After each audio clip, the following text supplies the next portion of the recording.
Next on Newsbeat, a powerful tornado rips through an airport in St. Louis. We'll take a look at the damage. Plus, you don't need us to tell you gas prices are painful. Ahead, how prices here have reached a new record high. But first, keeping families together, a major campaign in Chicago to stop deportation.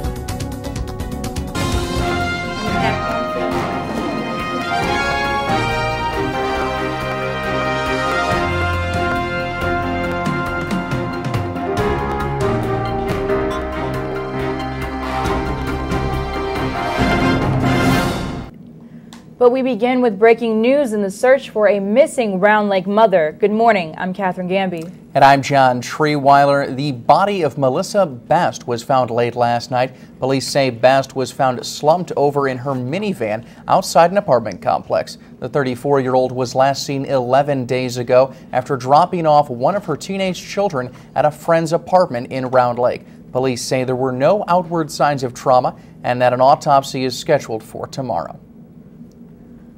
Also this morning, local religious and community leaders have kicked off a 7-day campaign to win humanitarian visas for nearly 24 families facing deportation. That's right, and Newsbeat's very own Lucas Seiler is here with the latest push. Lucas? That's right, John and Catherine. 20 families in Little Village who are here illegally or whose visas are about to expire say the deportation laws are splitting up their families. Distraught and frustrated, these families are calling for President Obama to act. Wives without their husbands, children without fathers. That's what a room full of immigrants face in Little Village as they prepare for family members to be deported back to Mexico.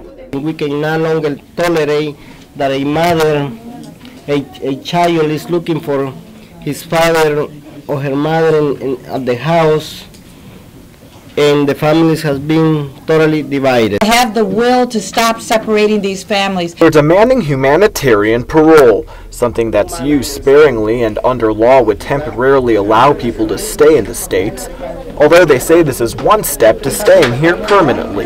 But they'd have to convince the U.S. government that it's a full-blown emergency or humanitarian situation. No quiero que también otros sufran igual que como yo estoy sufriendo con mis hijos también. I don't want to see other people suffer the way me and my children suffer right now.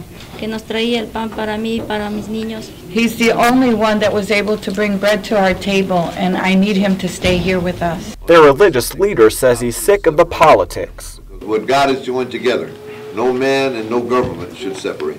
Their lawyer fighting to change the books.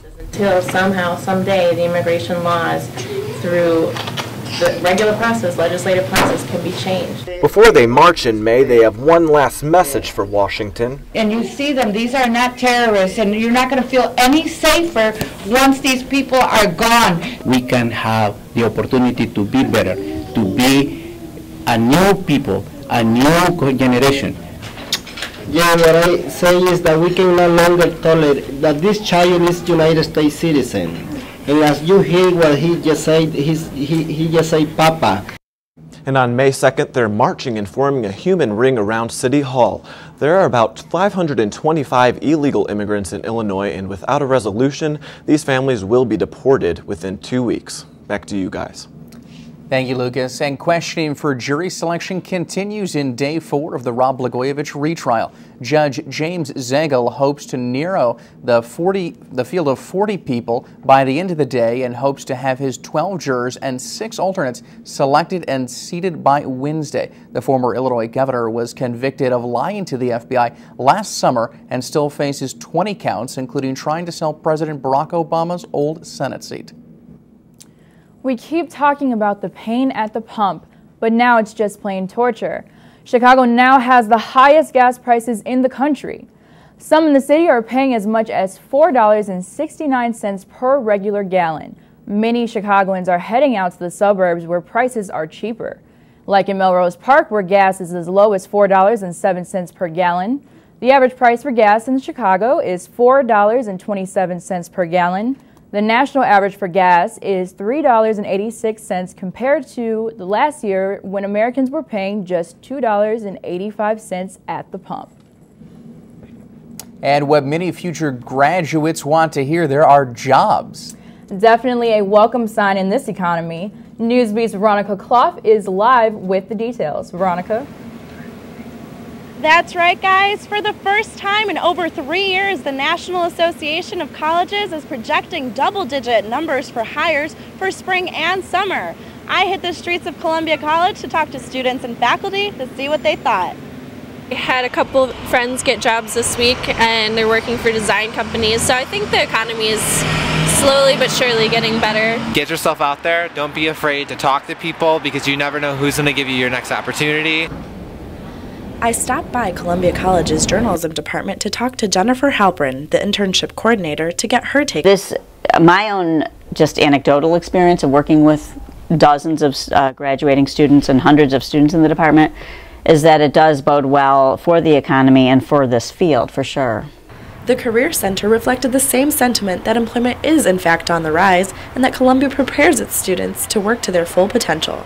Starting early and being ready to work hard. It's great news that the economy is improving, that we're seeing more jobs coming through. There's still a lot of competition. So we want students to go out there with the confidence of knowing that jobs exist. I think that's really important.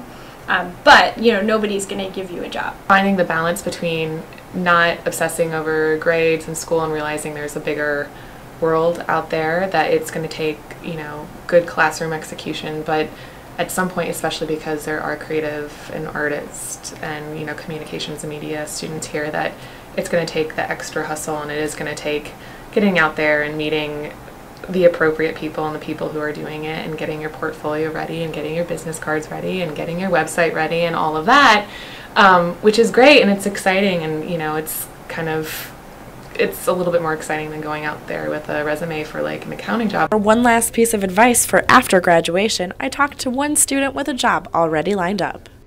Prepare, because it's going to come so quickly. Like, we graduate in like 3 weeks, and I'm still kind of like reeling from it, making sure everything like comes together.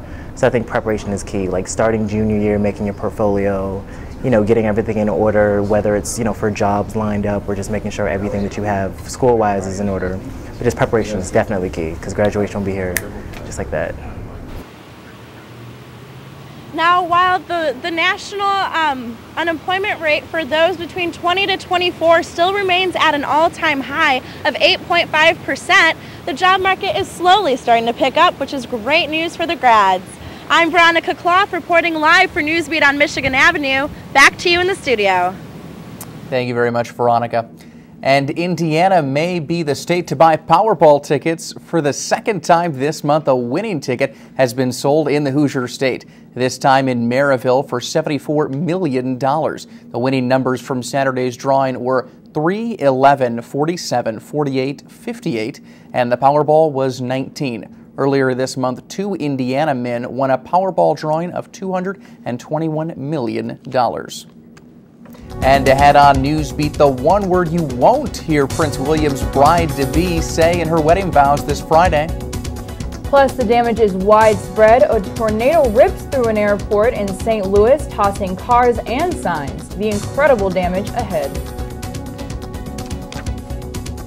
And in standing room only, the new exhibit that's attracting major crowds to the Shedd Aquarium. Stay with us.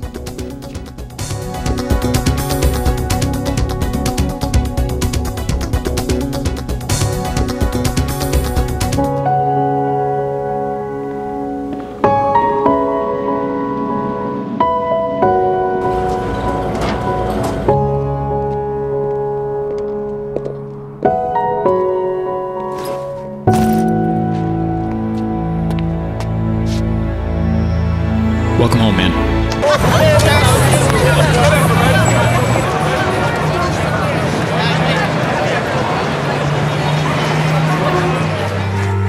Coming home can be hard if you're a veteran of Iraq or Afghanistan. You may feel like you're all alone, but you're not alone.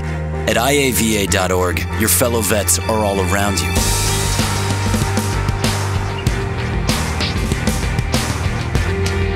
Join our free online community, get the resources you need, and connect to other vets who know where you're coming from. IAVA.org. We've got your back.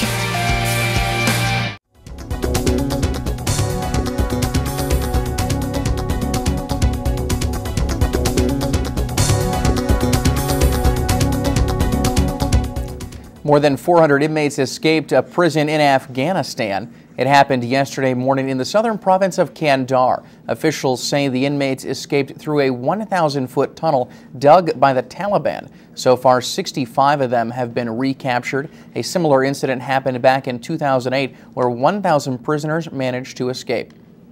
And Libya's leader Muammar Gaddafi is still alive after airstrikes crushed through his compound. Sounds of heavy explosions rocked Libya's capital as NATO forces attacked government forces. The Libyan government said that this was an attempt on Gaddafi's life. 3 people were killed and 45 people were injured after the overnight airstrike. The city of St. Louis is still trying to recover from the tornado that destroyed much of the city. 2,700 buildings around the city were damaged and 100 homes destroyed. The major airport also faced damages and had to be closed with all flights canceled.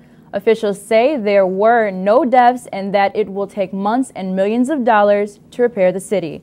According to the National Weather Service, this is the most powerful twister to hit St. Louis since 1967.